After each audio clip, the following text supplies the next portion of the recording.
On ne sait pas encore si elle a été sélectionnée pour la suite de la compétition, mais on peut tout de même dire que Miss Dominique, 43 ans, a fait un comeback réussi. Après 15 ans d'absence, les téléspectateurs de M6 vont découvrir les images de son audition émouvante dans l'épisode d'Incroyable Talent 2021 diffusé ce mercredi 26 novembre. À cette occasion, le Parisien est allé à sa rencontre, ainsi qu'à celle de la membre du jury Marianne James. Et la candidate a fait des révélations sur son passage dans Nouvelle Star. C'est en 2006 que Miss Dominique a été révélée au grand public, dans l'ancien télécrochet de M6. Et, comme pour Incroyable Talent, elle n'aurait jamais participé à l'émission si on ne l'y avait pas poussée. À l'époque, c'est Michael Youn, que j'ai rencontré sur le tournage du film Incontrôlable, qui m'a dit de m'inscrire. J'enchaînais les castings, je n'y croyais plus. Et là, j'ai été prise, a-t-elle tout d'abord confié.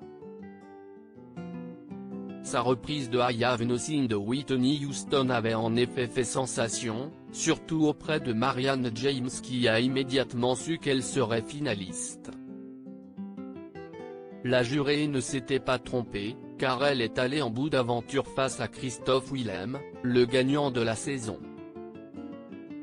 Mais cela n'a pas toujours été simple. Quand j'ai dû chanter It's Raining Men, il voulait que je lise un texte. Sauf que je ne le sentais pas. Aux répétitions, on m'a interdit de mettre une robe blanche, en me disant que je ressemblais à une baleine. Du coup, j'ai mis une robe blanche moulante et pendant le direct, j'ai improvisé et crié Put your hands up, a poursuivi Miss Dominique qui est récemment devenue maman pour la deuxième fois. Celle qui est devenue professeure de musique a également révélé que, lors du prime de la demi-finale, elle ne voulait pas chanter Calling You, de Jovette Steele. Elle a simplement accepté parce qu'on l'avait laissé chanter un titre qu'elle affectionnait par la suite. Mais en répétition, je me mets à crier sur le refrain. Et là, on se prend la tête avec la production qui me dit que c'est horrible. Juste avant de monter sur scène, ils me préviennent, si tu cries, tu sors. Et dans le magnéto, je découvre qu'ils sont allés chercher une photo de mes parents dans ma valise, sans me prévenir. Donc je déteste cette chanson, je ne comprends pas les paroles, je me dispute avec la production, je suis sur les nerfs et je découvre ça. Au bout d'un moment, je me dis allez tous vous faire voir, et je crie, s'est-elle remémorée en riant, auprès du Parisien.